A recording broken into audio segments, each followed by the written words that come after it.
And Lamakal, so about dito sa aking napanood ko ito sa YouTube at yung mga Reddit, yung mga Reddit stories.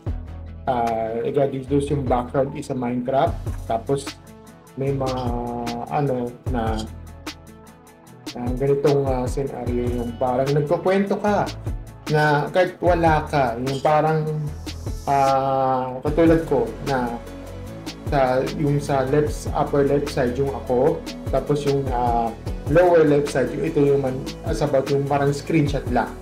Okay. Naiintindihan ko naman yung iba kasi mayayain, gusto nila yung para madalian lang.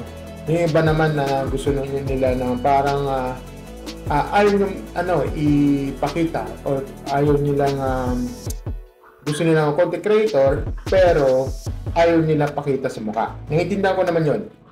Okay, so however, kasi dito sa dito sa ganitong content nila, supposedly yan well, parang tapos naiintindihan ko, may iba yung voice, parang may parang as kung lang, don't get me wrong yung sa boses parang AI sa akin, parang hindi totoo sa akin.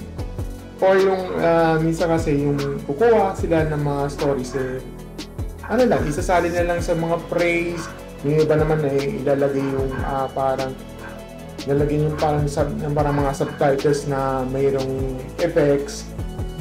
And yung nga lang kasi nagiging madalian na lang kasi kaya ang dami ko nakikita yung mga tutorials, yung YouTube automation, yung iba naman ginagamit sa mga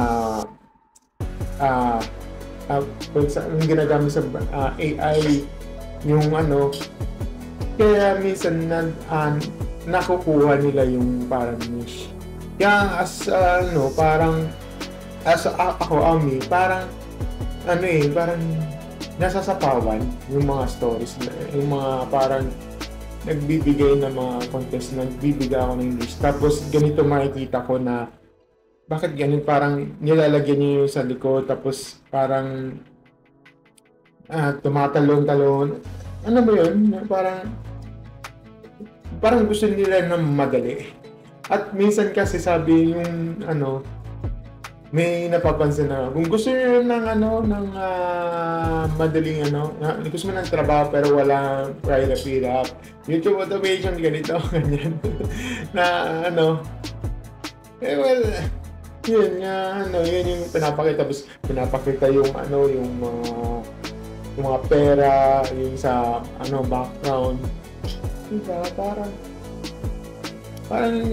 Parang minumukha mo na huwag ka na magpakita, gusto na mag-automation ka na.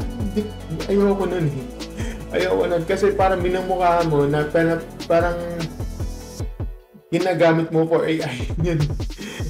Galawang AI yun, men. Ayoko nang gawin yun. Kaya nakakalangkot isipin nila na ito mga pakita ko sa inyo ito yun yung mga ganyan AI yan. Patagal ko yung yung napapasin ko, ganito yung AI nila diba? Nilalagyan yung parang yung mga yung mga subtitles sa mga effects, ganun. Kaya minsan nakakabahala sa akin, lalo na sa content creator. Imagine mo yung views ko ang baba, pero sa kanila imagine mo ang tataas, lalo na sa mga shorts, sa mga TikTok, short videos, reels, ganun. Yan yung parang kinagkikitaan nila. Pero sige, hindi naman ako sa kanila dyan. Pero nagkakaroon kasi ng parang nagiging pinapa-generalize nila yung mga ganitong pagko-content nila para sa nila. Hindi naman ako galit, hindi ako galit dito, pero darating sa point na baka magkaroon ng na community guidelines na pinagbabawal ng ganito, di ba? Kasi ano man nun kami, di ba, na ano, ano man ako, kami sa content creator, ano yun, parang lahat na lang AI na lang para magpakitaan, di ba?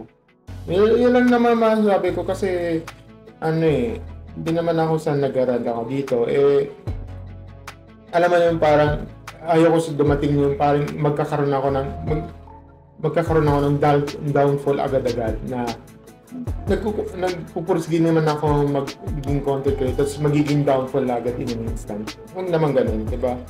Yun lang masasabi ko and see you next video.